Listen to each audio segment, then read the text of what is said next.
बिस्मिल्लाहिर्रहमानिर्रहीम। ये chapter biomolecules के मतलब है। बायोमोलिक्यूल से हमारी मुराद वो ऑर्गेनिक मॉलिक्यूल्स हैं जिनका लेना देना लिविंग ऑर्गेनिजम्स के साथ है। यानी ये वाले ऑर्गेनिक मॉलिक्यूल्स जो हैं वो लिविंग बॉडी के अंदर स्ट्रक्चरल और फिजियोलॉजिकल रोल प्ले करते हैं। बायोमोलिक्यूल डिफरेंट तरह के हो सकते हैं, जैसे कार्बोहाइड्रेट्स हैं, प्रोटीन्स हैं, लिपिड्स हैं या न्यूक्लिक एसिड वगैरह हैं। तो सबसे पहले हम इनमें से कार्बोहाइड्रेट्स को डिस्कस करेंगे।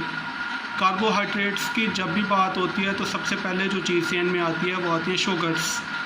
यानी अगर हम डिफरेंट तरह के कार्बोहाइड्रेट्स की बात करें, जैसे ग्लूकोज है, जैसे सुक्रोज है जो टेबल शुगर है जो हम खाने के लिए इस्तेमाल करते हैं, सेलुलोज है एट्सेट्रा, या डिफरेंट तरह के और भी सैकराइड्स हैं जिनको हम लेटर ऑन जो है वो डिस्कस करेंगे। तो जनरल फार्मूला जब हम बात करते हैं कार्बोहाइड्रेट्स की तो इनका जनरल फार्मूला जो है वो CxH2O है। यानी certain number of water molecules जो हैं वो अटैच होते हैं कार्बन के साथ। तो इसी बेस पे हम ये कहते हैं कि कार्बोहाइड्रेट्स जो हैं they are hydrates of carbon. तो कार्बोहाइड्रेट्स की जब भी हम बात करते हैं तो जो मोस्ट बेसिक कार्बोहाइड्रेट हमारे जहन में आता है वो आता है ग्लूकोज। और ये ग्लूकोज जो है इसको हम कहते हैं कि ये एनर्जी हाउस है लिविंग बॉडी का।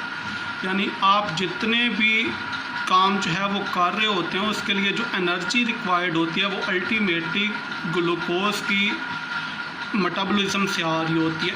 और ग्लूकोज जो है ये प्लांट्स के अंदर जो है वो सिंथेसाइज होता है। यानी प्लांट्स के अंदर सिंथेसाइज होने का जो प्रोसेस है जिसको हम फोटोसिंथेसिस कहते हैं, प्लांट के अंदर नेचुरली एक पिगमेंट होता है ग्रीन पिगमेंट जिसको हम क्लोरोफिल कहते हैं, वो रिस्पॉन्सिबल होता है ग्लूकोज की सिंथेसिस के लिए। यानी कार्बन डाइऑक्साइड जो होती है वो फिक्स हो रही होती है सनलाइट की प्रेजेंस में, क्लोरोफिल जो है उसके लिए कैटालिटिक रोल प्ले करता है और उसके नतीजे में ग्लूकोज जो है वो प्लांट बॉडी के अंदर बन रही होती है, उसके साथ ऑक्सीजन जो है वो रिलीज़ होती है। ये वाला प्रोसेस जो है इसको हम कहते हैं फोटोसिंथेसिस, और इस प्रोसेस के नतीजे में ग्लूकोज जो है वो प्लांट बॉडी के अंदर बन रही होती है। यही वाली ग्लूकोज प्लांट्स जो हैं वो खुद ब खुद सिंथेसाइज कर लेते हैं, जबकि जो एनिमल्स हैं उनको इनटेक करना पड़ता है इसका। यानी एनिमल्स के अंदर कोई भी इस तरह का फिनोमेना जो है वो मौजूद नहीं है जिससे वो ग्लूकोज बना सकें, इसलिए उनकी जो ग्लूकोज की रिक्वायरमेंट जो है उसको वो बाइट से लेते हैं। तो यही ग्लूकोज जो है देन आपको सारे काम करने के लिए एनर्जी सोर्स के तौर पे रोल प्ले करता है। यानी आपकी बॉडी के अंदर जो मेटाबॉलिज्म होता है बेसिकली वो यही ग्लूकोज जो है वो टूटती है, उसके नतीजे में कार्बन डाइऑक्साइड और वाटर बनते हैं और साथ में एनर्जी रिलीज़ होती है। इस तरह जो एनर्जी रिलीज़ होती है यही रिस्पॉन्सिबल होती है जो आपको मतलब हेल्प करती है डिफरेंट तरह के काम करने में। आप जितने भी काम जो है वो कर रहे होते हैं वो इसी मेटाबॉलिज्म के नतीजे में उसके लिए जो रिक्वायर्ड एनर्जी है वो आ रही होती है। तो अब हम ये थोड़ी बात करते हैं कि केमिकली जो है वो कार्बोहाइड्रेट्स क्या हैं। अगर हम इनकी केमिकल नेचर की बात करें कार्बोहाइड्रेट्स की तो chemically they are polyhydroxy aldehydes और कीटोन्स। इसका मतलब ये है कि इनके अंदर जो प्रिंसिपल फंक्शनल ग्रुप होता है वो एल्डिहाइड या कीटोन यानी कार्बोनिल फंक्शनल ग्रुप हो सकता है। कार्बोनिल फंक्शनल ग्रुप एल्डिहाइड की शक्ल में हो सकता है या कीटोन की शक्ल में हो सकता है। और इसके अलावा पॉलीहाइड्रोक्सी मतलब OH ग्रुप, हाइड्रोक्सी ग्रुप जो है वो मोर देन वन टाइम जो है वो प्रेजेंट होते हैं। एक दफ़ा भी हो सकते हैं, एक से ज़्यादा दफ़ा भी हो सकते हैं। यानी जो सिंपलेस्ट शुगर है उसमें एक दफ़ा, दो दफ़ा इनफैक्ट उसके अंदर भी, और बाकियों के अंदर जो है वो इससे ज़्यादा होंगे। तो chemically they are polyhydroxy aldehyde और कीटोन, यानी प्रिंसिपल फंक्शनल ग्रुप इनके अंदर एल्डिहाइड या कीटोन होगा, प्लस इसके अंदर मल्टीपल टाइम हाइड्रोक्सी ग्रुप जो है वो मौजूद होता है। उसके बाद हम ये बात करते हैं कि ये जो कार्बोहाइड्रेट हैं वो कितनी तरह के हो सकते हैं, यानी इनकी क्लासिफिकेशन जो है वो किस तरह से है। तो कार्बोहाइड्रेट्स जो हैं ये डिफरेंट तरह के हो सकते हैं, डिफरेंट कैटेगरीज हम इनकी जो है वो बना सकते हैं। तो जो सिंपलेस्ट कार्बोहाइड्रेट्स हैं हम कहते हैं ये मोनोसैकराइड है। ये सैकराइड वर्ड जो है इसका बेसिकली मतलब जो है वो स्वीट होता है, तो इसी बेस के ऊपर हमने जो है वो क्लासीफाई किया हुआ है कार्बोहाइड्रेट्स को। तो मोनोसैकराइड्स जो हैं इनके करैक्टरिस्टिक्स जो हैं वो क्या होते हैं या मोनोसैकराइड्स जो हैं वो क्या होते हैं। तो मोनोसैकराइड्स के हवाले से सबसे पहली बात आप ये समझ लें कि इनको हाइड्रोलाइज नहीं किया जा सकता, यानी इनको तोड़ा नहीं जा सकता हाइड्रोलिसिस के प्रोसेस के थ्रू, यानी ये सबसे छोटा यूनिट होता है, फर्दर इसको तोड़ा नहीं जा सकता। नंबर ऑफ़ कार्बन्स की बात करें तो जो मोनोसैकराइड्स होते हैं इनमें 3 से लेकर 7 तक जो है वो कार्बन्स हो सकते हैं। और अगर हम केमिकल यानी स्ट्रक्चर की अगर हम बात करें तो हम कहते हैं कि इसमें डिफरेंट जो है वो कार्बन हो सकते हैं। जैसे ये मैंने एक बनाया हुआ है स्ट्रक्चर, इसको आप देखें, इसमें डिफरेंट कार्बन है, कार्बन 1 2 3 4 5 6 7 जितने भी कार्बन, यानी आपको 7 कार्बन जो हैं वो हो सकते हैं। इनमें से कार्बन नंबर 1 या कार्बन नंबर 2 के ऊपर कार्बोनिल ग्रुप जो है वो मौजूद होगा। अगर तो ये कार्बोनिल ग्रुप जो है वो कार्बन नंबर 1 के साथ जुड़ा हो तो इस तरह की शुगर्स को हम कहते हैं एल्डोस शुगर, यानी इनके अंदर एल्डिहाइड जो है वो प्रिंसिपल फंक्शनल ग्रुप होता है। और अगर ये वाला कार्बोनिल ग्रुप जो है वो कार्बन नंबर 2 के ऊपर जुड़ा होगा तो फिर इस तरह की शुगर्स को हम कहेंगे कि ये कीटोस शुगर्स हैं, यानी इनके अंदर जो प्रिंसिपल फंक्शनल ग्रुप है वो कीटोन है। तो पीछे हमने थोड़ी देर पहले यही वाली बात की कि जो कार्बोहाइड्रेट्स हैं या तो इनके अंदर प्रिंसिपल फंक्शनल ग्रुप एल्डिहाइड हो सकता है या कीटोन हो सकता है, यानी या तो पॉलीहाइड्रोक्सी एल्डिहाइड्स होंगे या पॉलीहाइड्रोक्सी कीटोन्स होंगे। अगर तो पॉलीहाइड्रोक्सी एल्डिहाइड्स होंगे तो फिर जो कार्बोनिल फंक्शनल ग्रुप है वो पहले कार्बन के साथ जो है वो जुड़ा होगा, और अगर ये पॉलीहाइड्रोक्सी कीटोन्स हैं तो फिर जो कार्बोनिल फंक्शनल ग्रुप है वो दूसरे कार्बन के साथ जुड़ा होगा। रेस्ट ऑफ द कार्बन्स के साथ हाइड्रोजन एक तरफ और दूसरी तरफ जो है वो हाइड्रोक्सी ग्रुप OH ग्रुप जो है वो लगा हुआ होता है। ये जनरल स्ट्रक्चर होता है मोनोसेक्राइड्स का, ये लीनियर स्ट्रक्चर जो है।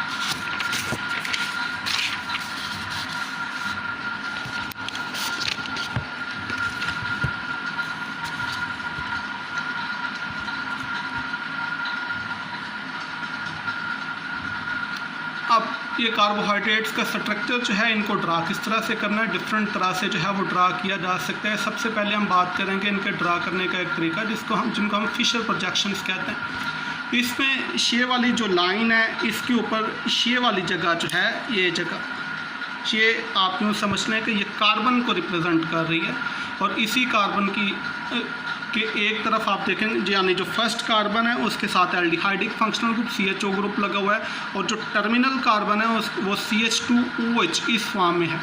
इसके बाद दरमियान में जितने भी कार्बन्स आएंगे उनके साथ यही सीन होगा कि उसके एक तरफ हाइड्रोजन लगा होगा जबकि दूसरी तरफ जो है वो OH ग्रुप लगा होगा जितने भी कार्बन आएंगे। अब ये कार्बोहाइड्रेट जो आपको नज़र आ रही है ये मोस्ट सिंपल कार्बोहाइड्रेट है जिसको हम ग्लाइसरल्डिहाइड कहते हैं, और आप देख सकते हैं ये एल्डोस शुगर है, यानी इसके अंदर जो प्रिंसिपल फंक्शनल ग्रुप है वो आप देखें कि वो एल्डिहाइडिक फंक्शनल ग्रुप है, तो इसलिए ये एक एल्डोस शुगर है और इसका नाम जो है वो ग्लाइसरल्डिहाइड है।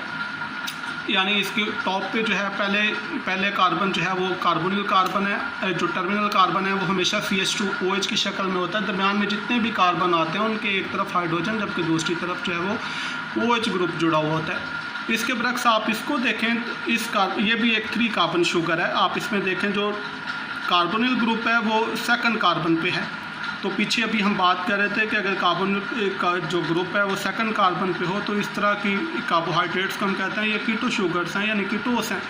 ये वाला कंपाउंड जो ड्रा किया हुआ है दिस इज डाईहाइड्रोक्सी एसीटोन, ये भी 3 कार्बन शुगर है जिसमें फर्स्ट और टर्मिनल कार्बन के साथ जो है वो OH ग्रुप जुड़ा हुआ है, जबकि जो दूसरा कार्बन है उसके साथ वो कार्बोनिल फंक्शनल ग्रुप की शक्ल में मौजूद है। और यही पीछे हम बात कर रहे थे कि अगर सेकंड कार्बन के ऊपर जो है वो कार्बोनिल ग्रुप हो तो फिर इस तरह की कीटोन, इस तरह की जो शुगर्स हैं उनको हम कीटो शुगर्स कहते हैं। तो ये पॉलीहाइड्रोक्सी जो ग्लाइसरल्डिहाइड है ये एल्डो शुगर है, जबकि जो डाईहाइड्रोक्सी एसीटोन है ये कीटो शुगर है।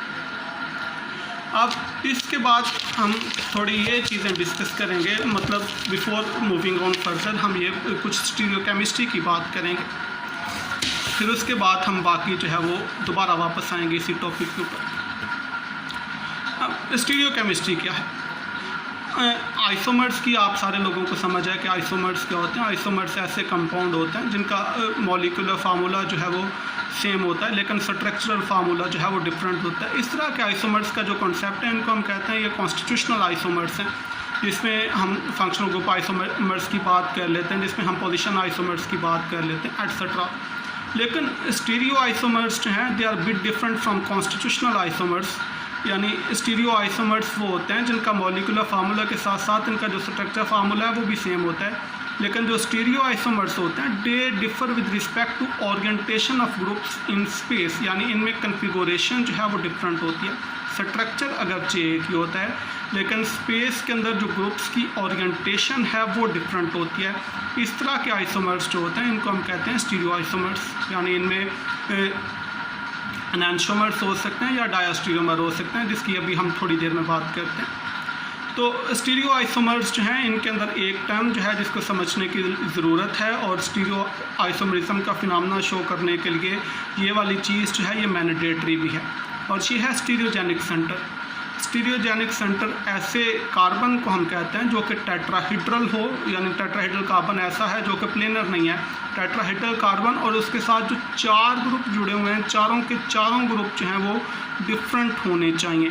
अगर चारों में से कोई 2 ग्रुप जो हैं वो सेम होंगे तो फिर वो कार्बन स्टीरियोजेनिक सेंटर नहीं है। स्टीरियोजेनिक सेंटर के लिए एक और टर्म भी हम यूज़ करते हैं, इसको हम कायरल कार्बन भी कहते हैं, यानी इस तरह का टेट्राहीड्रल कार्बन जो 4 डिफरेंट ग्रुप्स के साथ जुड़ा हुआ हो उसको हम कायरल कार्बन भी कहते हैं।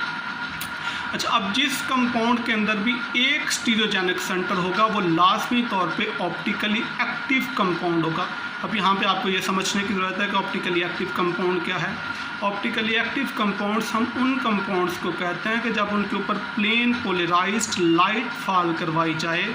मैं रिपीट करता हूँ कि ऐसे कंपाउंड्स जिनके ऊपर प्लेन पोलराइज्ड लाइट फॉल करवाई जाए तो उस लाइट को आइदर लेफ़्ट और राइट यानी क्लॉकवाइज और काउंटर क्लॉकवाइज रोटेट करते हैं, ऐसे कंपाउंड्स को हम कहते हैं ये ऑप्टिकली एक्टिव है। और ऑप्टिकली एक्टिव होने के लिए मैंडेटरी जो कंडीशन है वो ये है कि उस कंपाउंड के अंदर एक स्टीरियोजेनिक सेंटर मौजूद होना चाहिए, और अगर स्टीरियोजेनिक सेंटर्स की तादाद 1 से ज़्यादा है तो फिर 2 पॉसिबिलिटीज़ हैं, यानी पॉसिबली वो कंपाउंड ऑप्टिकली एक्टिव हो, और ये भी हो सकता है कि वो कंपाउंड ऑप्टिकली एक्टिव ना हो। इसको हम कभी नेक्स्ट है वो डिस्कस करेंगे इस बात को।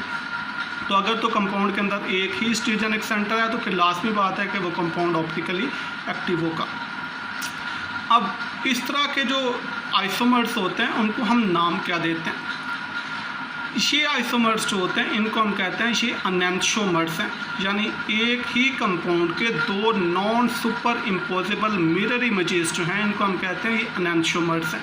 मैं रिपीट करता हूँ, एक ही कंपाउंड के 2 non super imposable mirror images, यानी एक कंपाउंड के 2 मिरर इमेज ऐसे होने चाहिए कि अगर उनको एक दूसरे के ऊपर प्लेस किया जाए तो वो एक दूसरे के ऊपर सुपर इम्पोज ना हो।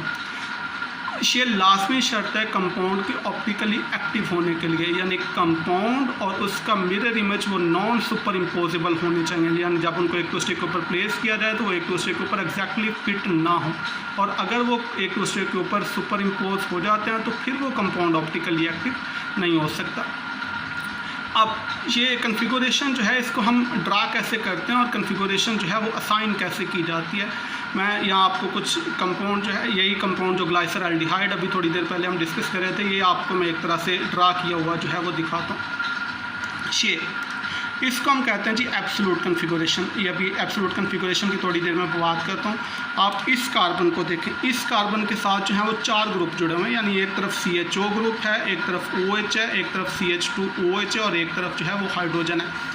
यानी ये वाला टेट्राहीड्रल कार्बन जो है वो इसके साथ 4 डिफरेंट ग्रुप जो हैं वो चुपके जुड़े हुए हैं, तो इसलिए ये कायरल कार्बन है यानी स्टीरियोजेनिक सेंटर है।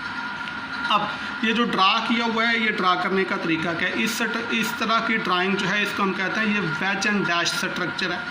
इसमें अब ये है कि ये कार्बन जो सॉलिड लाइन जो आम लाइन से शो, नॉर्मल लाइन से शो करवाया हुआ है, ये in the plane of carbon होता है, यानी जिस प्लेन में कार्बन होता है ये दोनों ग्रुप्स उसी प्लेन के अंदर है।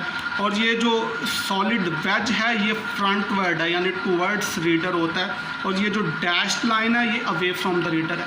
यानी इस कार्बन के साथ जो 4 ग्रुप जुड़े हुए हैं इसमें ये वाला ग्रुप और ये वाला ग्रुप ये इन द प्लेन है।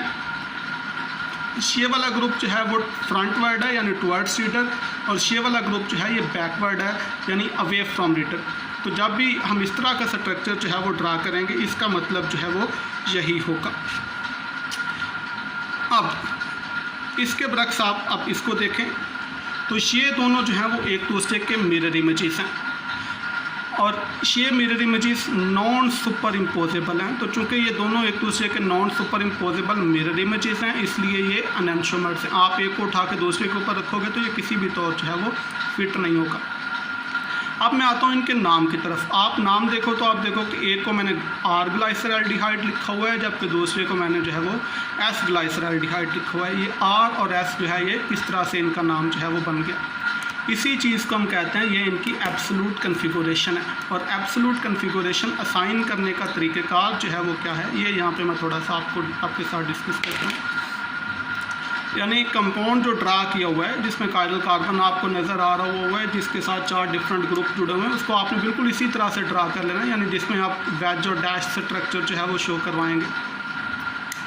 उसके बाद ये है कि ये जो 4 ग्रुप लगे हुए हैं इनकी आपने नंबरिंग कर लेनी है। और ये नंबरिंग जो है वो किस बेस पे की जाती है, उसको हम कहते हैं CIP रूल्स।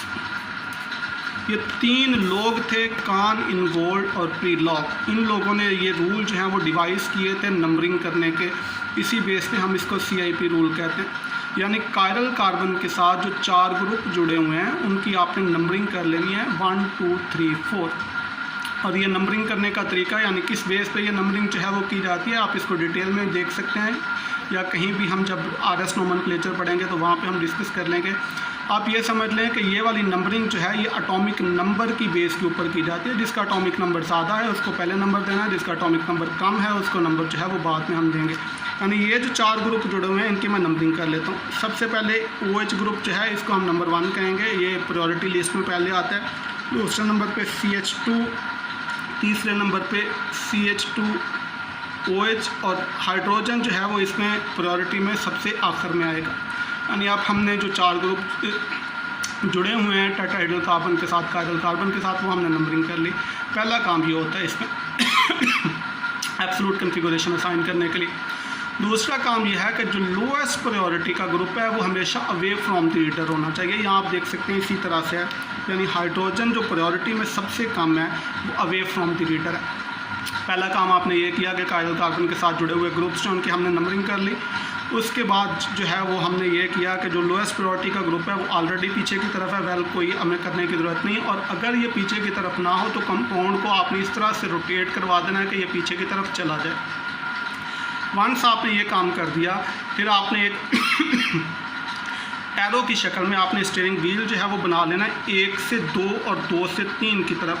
4 को आप इसमें कंसिडर नहीं करेंगे क्योंकि 4 जो है वो अवे फ्रॉम द लीडर। अब ये स्टीयरिंग व्हील अगर तो ये क्लॉकवाइज बन जाए तो फिर हम इस एब्सोल्यूट कन्फिगरेशन जो असाइन करेंगे वो और करेंगे। अब आप यूँ समझ लो कि अगर कोई कंपाउंड R है तो उसका जो मिरर इमेज है वो लाजमी तौर पे S होगा। हम जो है इसको देख भी लेते हैं। तो थोड़ा सा इसको मैं ठीक कर लूँ थोड़ी।